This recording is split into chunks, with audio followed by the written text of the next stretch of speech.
Hello and welcome to a recap video of the Wilson County History Club's meeting last night. We get together the very last Thursday of every month at 6 o'clock p.m. So that's the easy part to remember.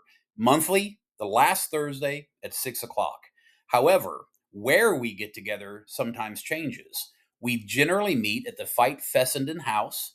The folks that manage the Fight Fessenden House have been nice enough to welcome our club in. We kind of think of that as our home base of operation. We get together there most months, the last Thursday at 6 o'clock. However, we've begun to start taking field trips. So if you would like to know where we're going to go in upcoming meetings, make sure that I or another of our group members has your email address. That way you'll get our once a month reminder email so you'll know where to go and what topics we're going to be discussing. So last month for July, we actually got together at the Wilson County Archives. The county archivist, Mrs. Linda Grandstaff, was kind enough to stay after hours and give us a behind the scenes tour. We learned about how our group members can come down and work on the history projects that we all love to do and how we can interact with the assets that are being preserved at the archive. Linda did an amazing job hosting our tour, and I'm very, very appreciative of her time and hard work. We would love to start having future trips in that same vein. Maybe there's somewhere you can think of that we could go for our next field trip.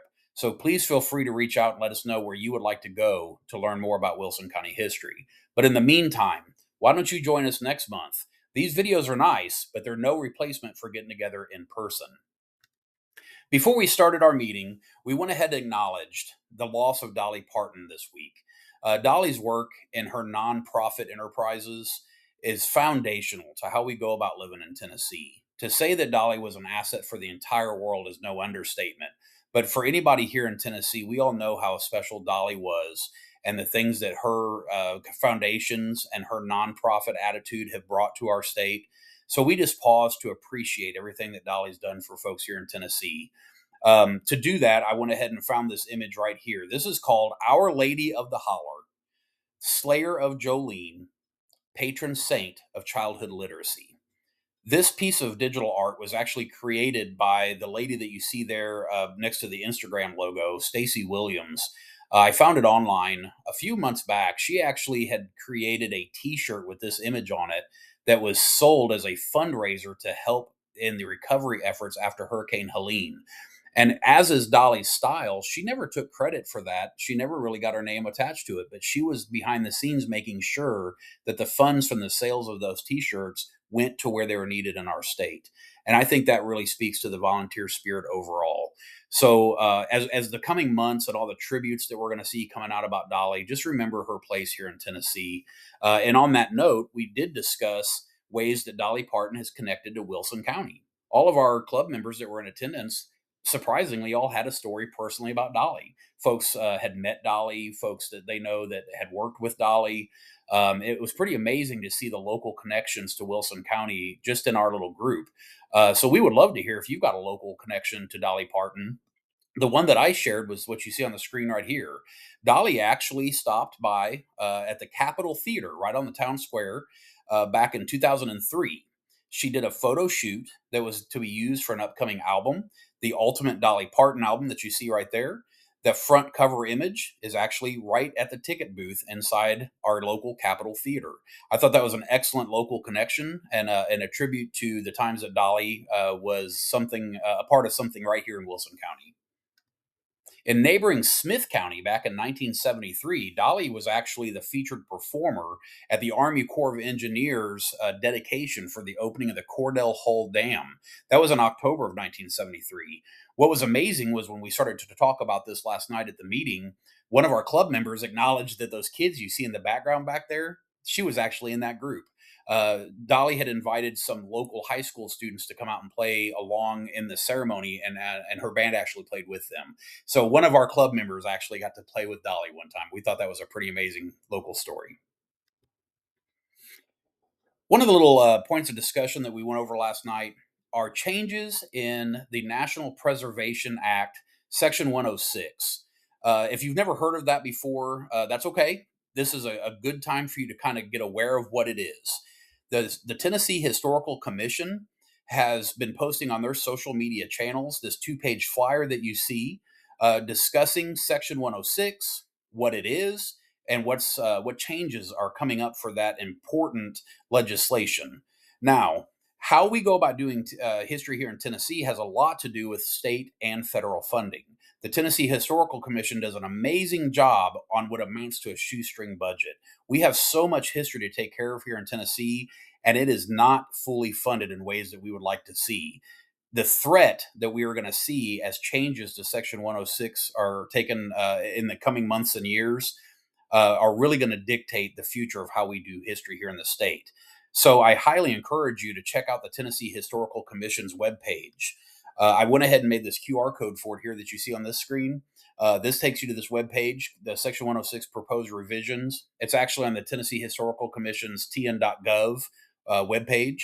You can scroll down on that page when you visit it and learn a little bit more about 106, changes that are coming up, and why we need to make sure that our legislators and our governors know exactly how we feel and how much we want to see our history preserved and protected.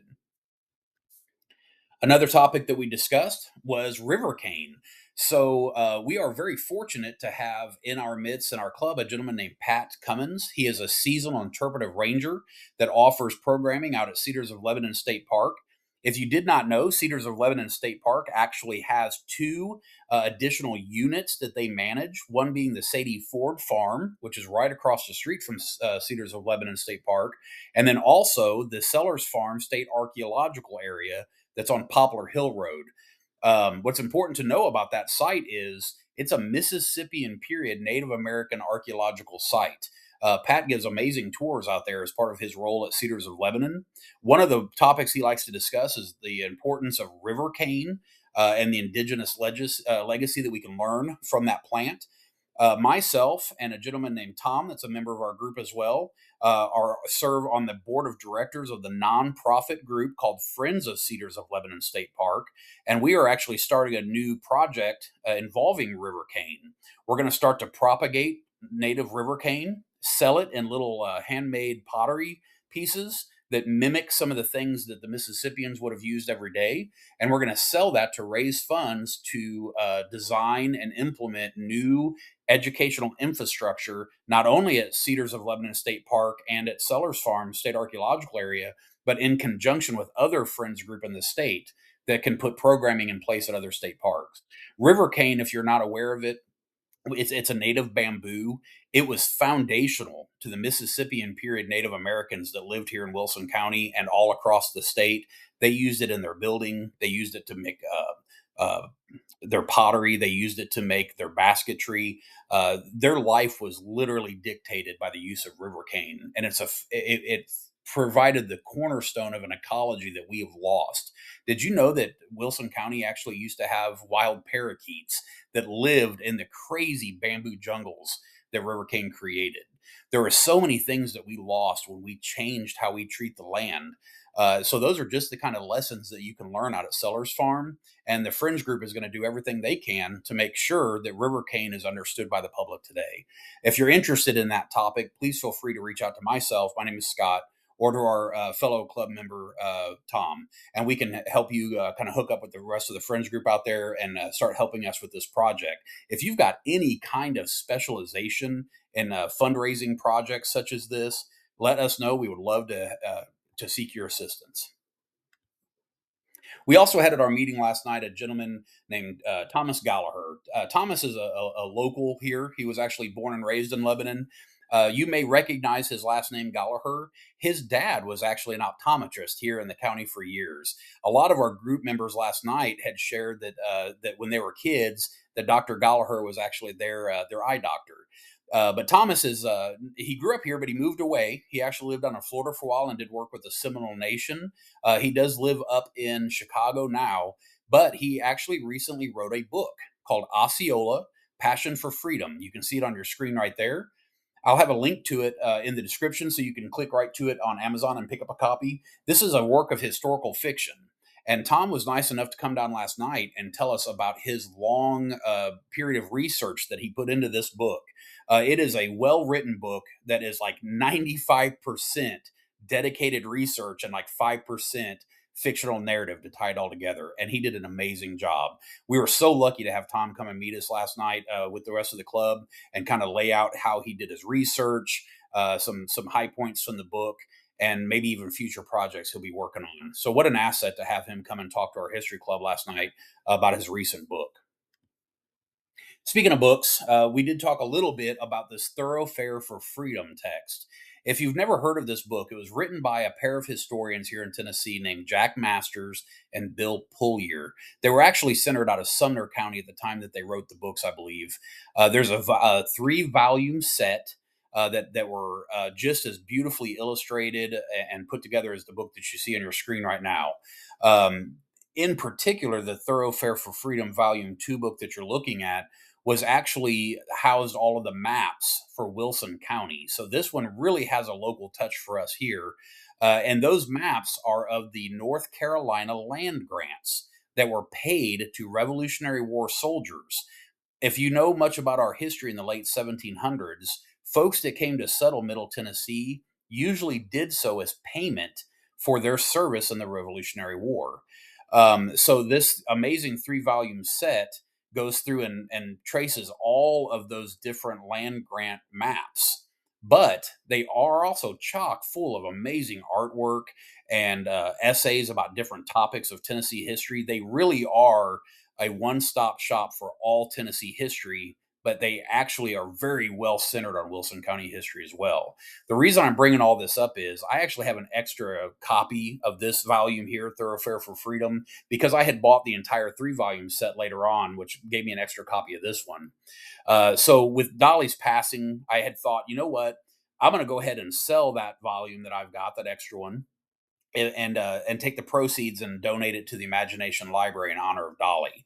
So to do that, I started to research the price of what these volumes go for today.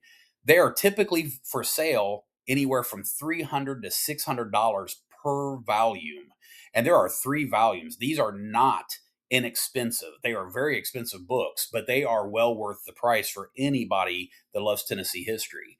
Now, the reason I'm bringing that up is this. I paid almost $1,000 for my 3-volume set, not even a year ago. But as I was doing my research to figure out what to charge for this book, I came across this listing.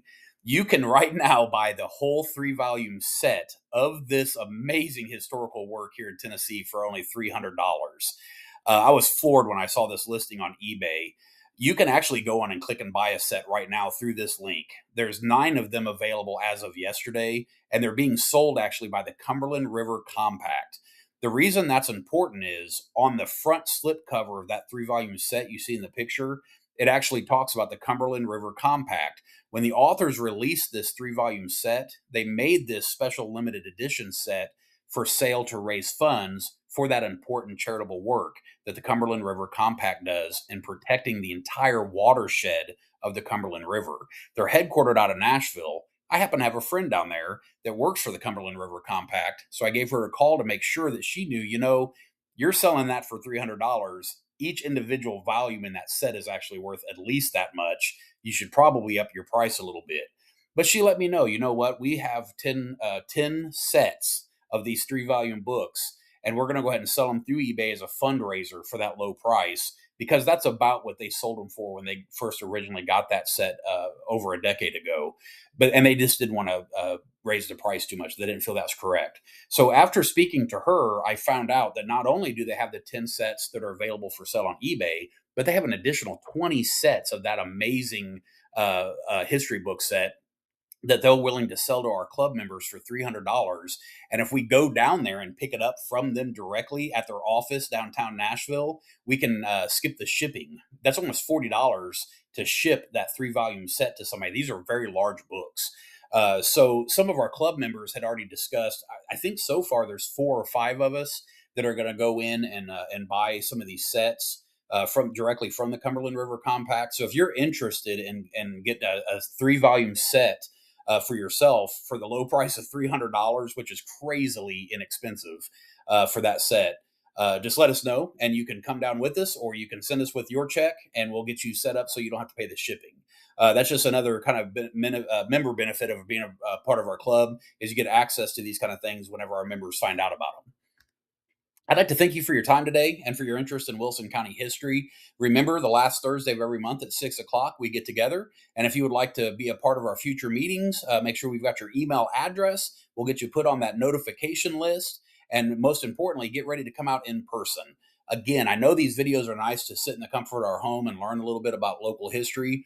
But what's more important is getting together and making actual connections. In the meeting last night, we had so many shared stories and points of connection that help our members go about their own research projects. So if there's something you know a lot about in Wilson County history, or there's things that you would like to know more about, this is the club for you. Thank you very much, and you have a great day.